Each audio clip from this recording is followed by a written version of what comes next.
अस्सलाम वालेकुम दोस्तों। उम्मीद है कि आप सब खैरियत से होंगे। तो आज आपके सामने का जो मकसद है वो ये कि आज हम स्टेप बाय स्टेप बात करेंगे किस तरह से तलाश सर्वे मुकम्मल की जा सकती है सर्वेयर के एंड से। यानी कि सर्वेयर जो है उसको कितने सारे स्टेप्स लेने होंगे, उन पे हम डिटेल वाइज बात करेंगे। और सबसे बड़ा इम्पॉर्टेंट इशू जिसके बारे में मुझे बहुत ज़्यादा कॉल्स आई वो ये कि सर आप बताइए कि अगर एक हाउस होल्ड में एक ग्रैंडफादर और उसके दो बेटे और उनके बच्चे एक साथ रहते हैं तो उस सर्वे में क्या हमें सारे घर वालों की डिटेल्स फीड करनी होंगी?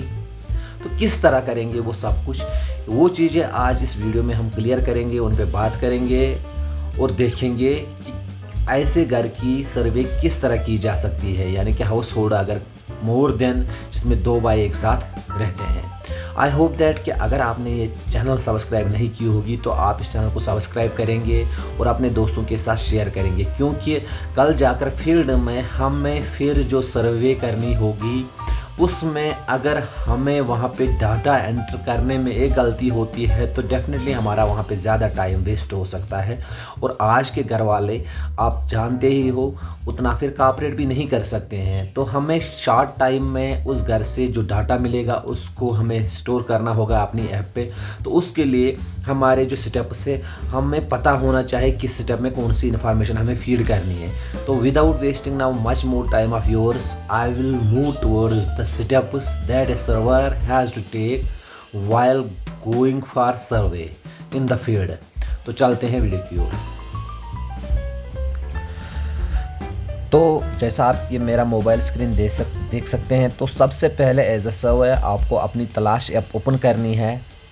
तो जैसे मैंने यहाँ पे की तलाश जेके ऐप, अगर आपने अभी तक इंस्टॉल नहीं की है तो आप क्या करेंगे, आप अपने प्ले स्टोर में जाना है। आपको प्ले स्टोर में जाकर यहाँ पे जेके तलाश में लिखूँ या तलाश ऐप अगर लिखूँ तो यहाँ पे तलाश ये वाला जो ऐप है ये मुझे डाउनलोड करना होगा। इसको डाउनलोड करने के लिए इस ऐप पे मैं क्लिक करता हूँ। जैसे मैंने क्लिक किया तो यहाँ पे मेरा ऑनलाइन स्टोर ओपन होता है, लेकिन अगर आपने इंस्टॉल की होगी तो आपको ऐसा ही आएगा। अगर नहीं की होगी तो यहाँ पे इंस्टॉल ऑप्शन आएगा। तो मैं इसको ओपन करता हूँ। यानी ओपन होने के बाद यहाँ पे मुझे लॉगिन करना होगा, enter user name and password. तो पासवर्ड ये चीज़ें तो मैंने इससे पहले जितने वीडियोस बनाए उनमें भी बताई है ये बात। तो हम रुकते हैं थोड़ी देर जब तक ये लॉगिन हो जाए। तो यहाँ पे आप देख सकते हो कि लॉगिन मेरा हो गया है। अब मैं पहले देखूँगा मैं क्या एज ए सर्वाइवर ही लॉगिन हुआ हूँ। हाँ बिल्कुल, जैसा आप यहाँ पे भी देख सकते हो टेस्ट शोपियान S123 इमाम साहब शोपियान। तो इससे ऐसे मुझे इंडिकेट होता है ये जो आईडी है ये एक सर्वर की आईडी है। तो ये चीज़ें मैं आगे भी कंफर्म कर सकता हूँ। तो इतनी चीज़ें तो हमने की है, लेकिन आज हमें स्टेप बाय स्टेप देखना है कि किस तरह से एक सर्वे हम करेंगे। एक ऐसे हाउस होल्ड की आज हम सर्वे करेंगे जहाँ पे एक हेड ऑफ़ द फैमिली हो। जैसे जहाँ पे एक, मैं आपको ऐसे समझाता हूँ, जैसे यहाँ पे हेड ऑफ़ द फैमिली हो और उसके दो बेटे हैं और उन दो बेटों के दो बच्चे हैं। तो इस तरह से ऐसे हाउस होल्ड की सर्वे आज हम करेंगे। जैसे कि यानी कि मैं समझाता हूँ फिर से, जिसमें एक हेड ऑफ़ द फैमिली हो यानी जो कि ग्रैंडफादर जिसे हम माने, दूसरा जो है उसका बेटा और एक बेटा उसका, और उन दो बेटों के दो बच्चे हैं। तो इसी घर की एक सर्वे आज हम करेंगे। तो हम स्टार्ट करेंगे। तो स्टार्ट करने के लिए मैं स्टार्ट पे क्लिक करता हूँ। तो ईयर ऑफ द सर्वे यहाँ पे आएगा, वहाँ ये तो मुझे चूज़ करना होगा। नेक्स्ट, फिर मैं अपने वार्ड में पहुँच जाऊँगा जिस एरिया के लिए मैं सिलेक्ट हुआ हूँ। तो यहाँ पे ओबियसली मुझे वही विलेज मिलेगा, तो उस पर क्लिक करूँगा। वही हैबिटेशन यहाँ पे मुझे विजिबल हो जाएगी जिस पर्टिकुलर हैबिटेशन के लिए मैं अपॉइंट किया गया हूँ। यहाँ पे देखिए आप, जिस विलेज को मैंने चूज़ किया है वहाँ पे मोर देन वन हैबिटेशंस है। हालांकि वो एक ही नाम से सेव हुई है, लेकिन यहाँ पे एक है पशपोरा दूसरी हैबिटेशन के नाम से सेव हुई है। ये ज़रूरी नहीं कि जो विलेज नेम होगा तो हैबिटेशन का भी वही नेम नहीं हो सकता है। कभी कभार यहाँ पे सपोज़ अलोरा था पहला, अगर मैं बैक जाऊँ एक स्टेप तो यहाँ पे अलोरा था, तो अलोरा के अंदर जैसे पशपोरा निकलेगा या अलोरा ए पोरा, अलोरा बनपोरा, जैसे ऐसे डिफरेंट हैबिटेशंस हो सकती है। तो इसमें मुझे अपनी पर्टिकुलर हैबिटेशन पे क्लिक करना होगा। अगर मुझे 2 हैबिटेशंस मिली हैं तो दोनों मिलेंगे वहाँ पे। तो यहाँ पे सपोज़ मैं अलोरा पे क्लिक करता हूँ। अब यहाँ पे चिल्ड्रन सर्वेड, तो यानी अगर मैंने सर्वे की होगी तो वो बच्चों की डिटेल डालनी होगी। लेकिन अगर मैंने देख देख सकता हूँ, अगर मैंने सर्वे नहीं की है तो मुझे यहाँ पे जैसा आप जानते हो प्लस साइन पे क्लिक करना है। तो प्लस साइन पे मैं क्लिक करूँगा। अब प्लस साइन पे क्लिक करने के बाद मुझे बोलता है फॉर बेटर एक्सपीरियंस आप अपने मोबाइल की लोकेशन को ऑन कीजिए। सपोज़ मैं नो करता हूँ, नो नो, तो ये नो करने से मुझे परमिट नहीं करता है कि मैं आगे जाऊँ, तो इसलिए मैं यस पे ही करता हूँ। अब जाइए मेरी लोकेशन को आप ट्रेस कीजिए। तो मैंने लोकेशन को ट्रेस कराया। तो अब मुझे पहले हाउस होल्ड इन्फॉर्मेशन और फिर चिल्ड्रन इन्फॉर्मेशन डालनी होगी। पहले याद रखना, पहले हाउस होल्ड इन्फॉर्मेशन फिर जाकर चिल्ड्रन इन्फॉर्मेशन। तो पहले हाउस होल्ड इन्फॉर्मेशन पे टिक करूँगा मैं, फिर जाकर मैं इस पर टिक करूँगा यानी क्लिक करूँगा। तो मैं ऐसे यहाँ क्लिक करता हूँ। तो मैंने क्लिक किया तो पहले मुझे बोलता है हाउस होल्ड कोड, सपोज़ मैं 135 देता हूँ, डन। फिर नीचे आता है यहाँ पे कॉर्नर में, नीचे वाले राइट साइड कॉर्नर में जहाँ पे मैंने सर्कल किया। तो इस कॉर्नर में मुझे क्या करना है, नेक्स्ट करना है। यही नेक्स्ट बटन रहेगा, नेक्स्ट। फिर name of the head of the house hold, suppose मैं ग्रैंड फादर मानता हूँ जो है उसका हेड है ग्रैंड फादर, जी एफ में लिखता हूँ उसको, या ग्रैंड फादर्स जी फादर लिखता हूँ सीधे, वो हेड है।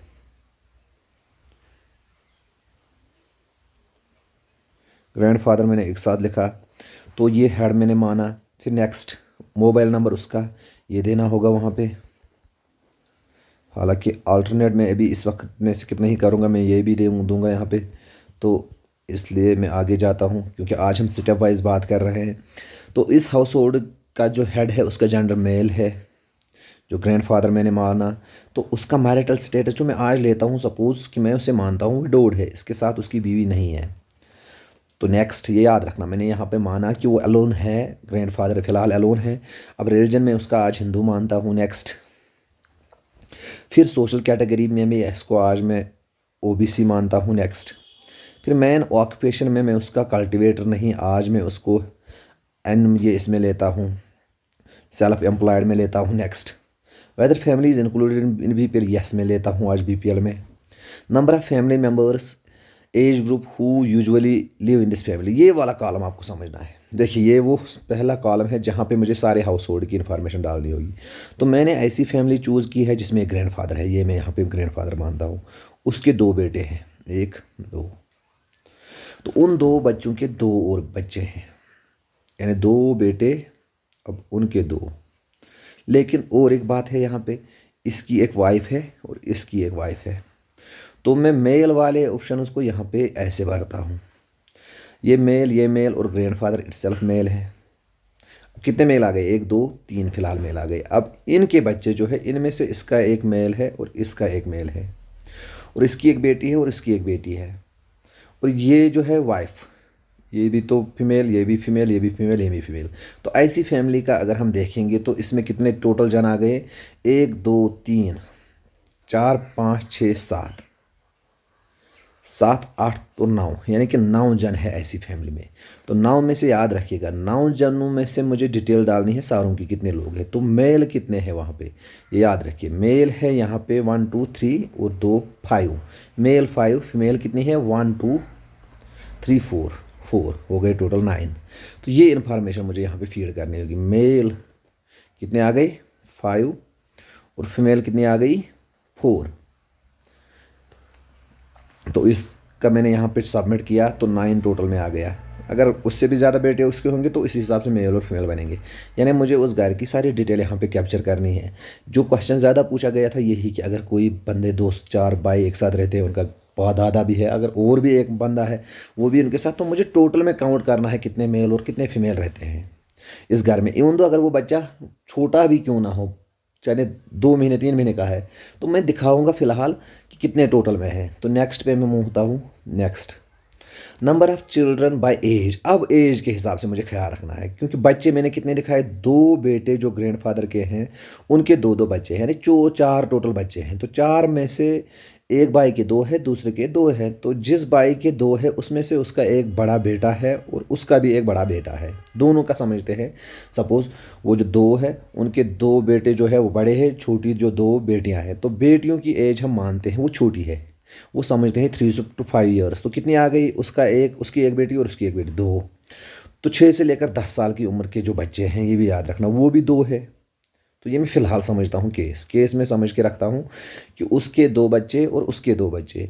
अब जो बड़ा भाई है उसका एक बेटा, वो 6 से लेकर 10 साल का, उसकी एक बेटी जो 3 से लेकर 5 साल की। 6 से 10, 3 से 5, तो ये याद रखना। फिर नेक्स्ट, तो 4 बच्चों की मैंने इन्फॉर्मेशन डाली। मैंने अब बाकी लोगों को वहीं पे छोड़ा, बाकियों की इन्फॉर्मेशन मैंने एज वाइज नहीं डाली बच्चों की, ठीक है सर। तो ये चीज़ यहाँ पे याद रखिएगा। फिर माइग्रेशन डिटेल्स, आज मैं नो माइग्रेशन लेता हूँ। फिर मुझे बोलता है कंप्लीट। इस तरह से हाउस होल्ड की इन्फॉर्मेशन कंप्लीट हो गई। अब मुझे यहाँ पे दूसरे पॉइंट पे जाना है, चिल्ड्रन इन्फॉर्मेशन।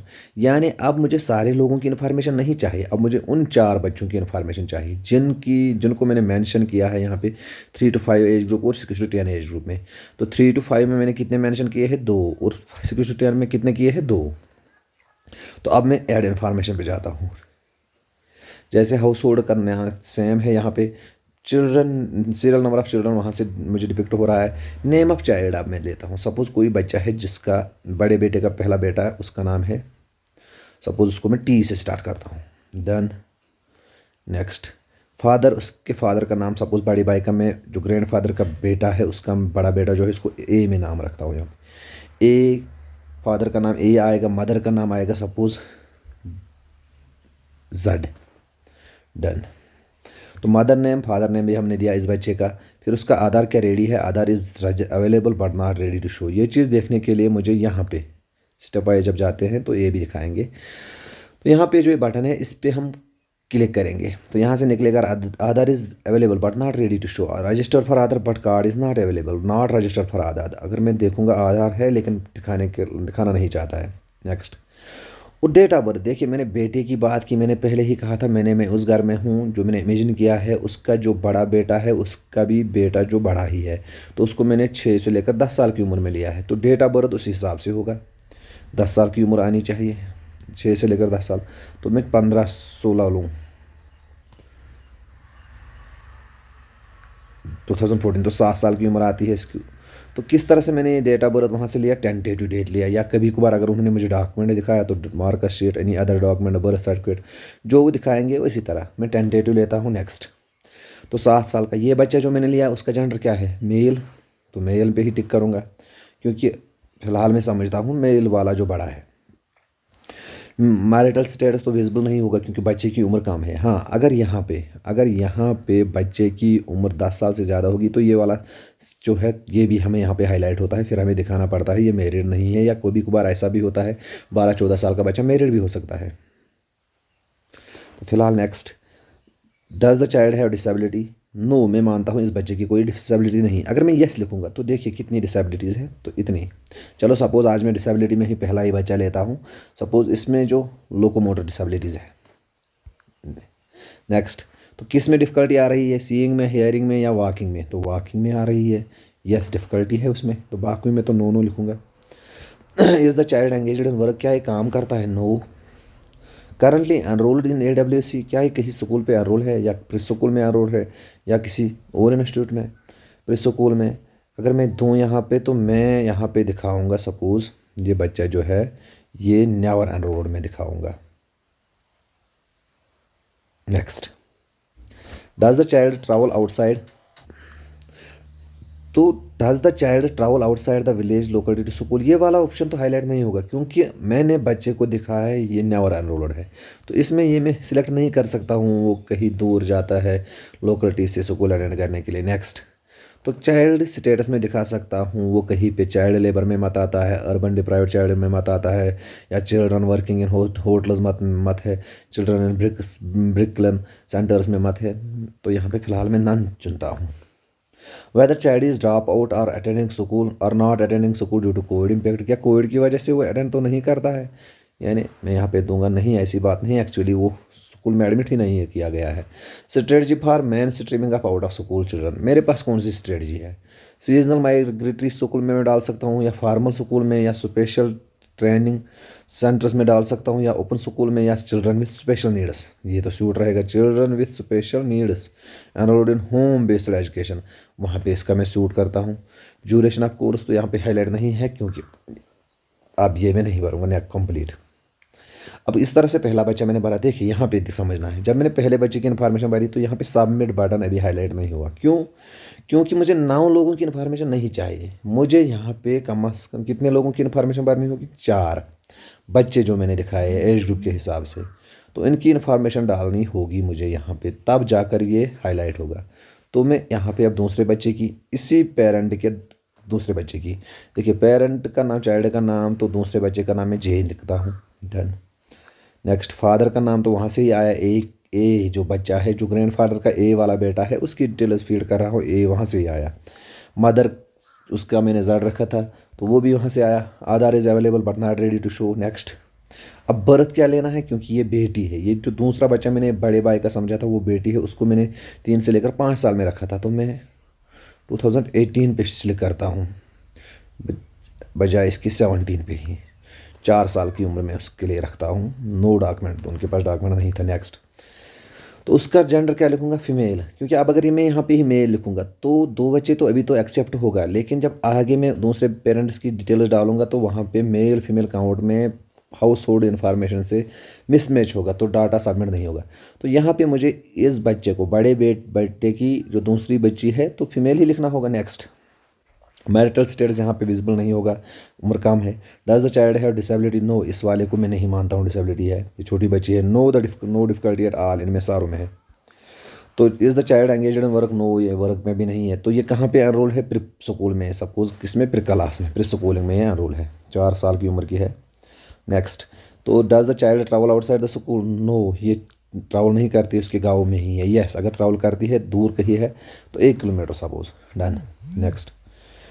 तो ये किसी में इन्वॉल्व नहीं है, तो इसकी वजह से तो ये ड्रॉप आउट मत है। ड्रॉप आउट में ये वाला ऑप्शन हाईलाइट नहीं होगा। क्या कोविड की वजह से ड्रॉप आउट नहीं है? क्योंकि मैंने इसको तो एनरोल्ड दिखाया। नेक्स्ट। तो इसके लिए जो स्ट्रेटजी है वो भी नहीं हाईलाइट होगी, क्योंकि ऑलरेडी एनरोल्ड है। कंप्लीट। तो एक, यानी जो एक पेरेंट है उसके 2 बच्चों की इन्फॉर्मेशन तो फीड हो गई, टी एंड जे की। अब कितने हैं? दूसरे बेटे के 2 बच्चे, उनकी इन्फॉर्मेशन मैं फीड करता हूँ। सपोज हाउस होल्ड कोड क्या है? सेम रहेगा, क्योंकि ग्रैंडफादर के नाम से हाउस होल्ड है। अब name of the child suppose जी। अब फादर का नाम तो चेंज होगा यहाँ पे, अब दूसरा भाई है, बी नाम दूंगा यहाँ पे। नेक्स्ट। मदर का नाम जेड के बजाय एक्स देता हूँ दूसरे छोटे भाई के। अब उसकी आधार डिटेल्स, उसके बच्चे की डेट ऑफ बर्थ क्या है उसको भी मैंने लिखा था कि 6 से लेकर 10 साल का है वो, तो पहला बच्चा। सपोज़ 8 साल की उम्र में यहाँ पे मानता हूँ। मार्क्स लिस्ट से मैंने देखा, मेल है पहला, never marital. Does the child have any disability? Suppose इसको मैं मानता हूँ नहीं, एक मैंने डिसेबिलिटी में लिया। यहाँ पे भी नो, कोई चीज़ नहीं। Is the child engage in work? No, वो एंगेज। अगर मैं यस दिखाऊंगा वर्क, तो किस टाइप की वर्क में एंगेज है वो देखिए। पेड वर्क में engage in household task supporting the family in some type of unpaid work, तो यहाँ पे मैं नो। नेक्स्ट। करंटली एनरोल्ड में किस में एनरोल है? फिर स्कूल में कहाँ पे, कितने क्लास में एनरोल में है वो? फिर स्कूल में वो एनरोल्ड है, अगर 8 साल का है तो 3rd में रखता हूँ। Next. Does the child travel outside the school? No, अपने गांव में स्कूल है। नो नो, कोविड की वजह से ड्रॉप आउट तो हाईलाइट नहीं होगा।